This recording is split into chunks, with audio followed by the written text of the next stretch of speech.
Iran ও যুক্তরাষ্ট্রের মধ্যকার চলমান উত্তেজনা নিরসনে আয়োজিত শান্তি আলোচনা কোনো প্রকার চুক্তি ছাড়াই ব্যর্থ হয়ে গিয়েছে।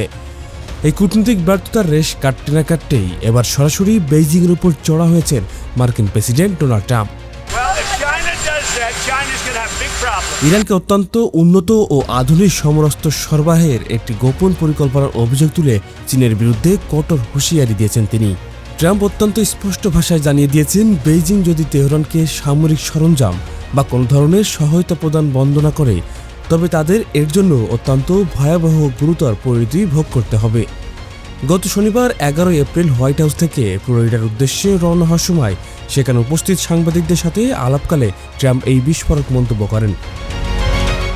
মার্কিন গোয়েন্দা সংস্থাগুলোর কাছ থেকে প্রাপ্ত অত্যন্ত সংবেদনশীল ও বিশেষ তথ্যের ভিত্তিতে এই কড়া হুঁশিয়ারি দেওয়া হয়েছে বলে ধারণা করা হচ্ছে। এরই মধ্যেই মার্কিন প্রভাবশালী সংবাদ মাধ্যম CNN-এর একটি বিশেষ প্রতিবেদনে দাবি করা হয়েছে, যুক্তরাষ্ট্র ইসরায়েলের সাম্প্রতিক হামলায় ইরানের সামরিক সক্ষমতা ব্যাপকভাবে ক্ষতিগ্রস্ত হয়েছে।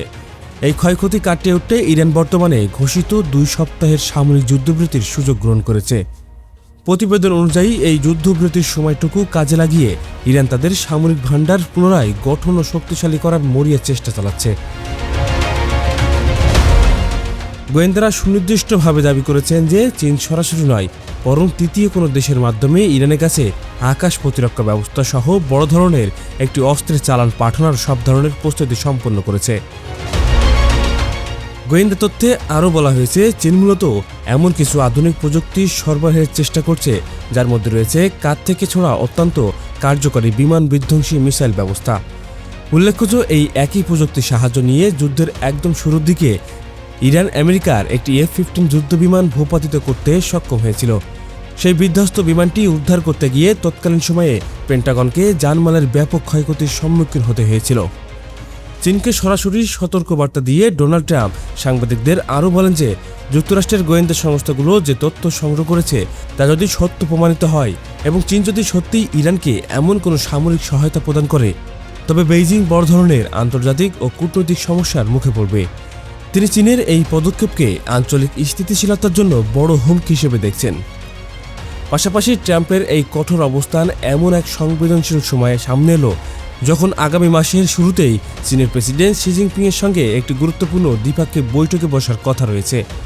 ট্রাম্পের প্রস্তাবিত চীন সফরের এই পরিকল্পনা আগে থেকেই নির্ধারিত ছিল, তবে বর্তমানের এই পাল্টাপাল্টি হুঁশিয়ারি ও গোয়েন্দা তথ্যের কারণে সেই সফর এবং দুই দেশের সম্পর্কের ভবিষ্যৎ এখন নতুন করে প্রশ্নের মুখে পড়েছে। সেই সাথে ধারণা করা হচ্ছে যে চীনের উপর এই চাপ প্রয়োগের মাধ্যমে ট্রাম্প প্রশাসন আসলে ইরানকে আন্তর্জাতিকভাবে একঘরে করার প্রক্রিয়াটিও আরও জোরালো করতে চাচ্ছেন। অন্যদিকে চীন যদি এই হুঁশিয়ারি উপেক্ষা করে তেহরানের পাশে দাঁড়ায়, তবে বিশ্ব রাজনীতিতে নতুন করে উত্তেজনা ছড়িয়ে পড়ার প্রবল সম্ভাবনা তৈরি হয়েছে। বর্তমানে আন্তর্জাতিক মহলের নজর এখন বেইজিংয়ের প্রতিক্রিয়ার দিকে।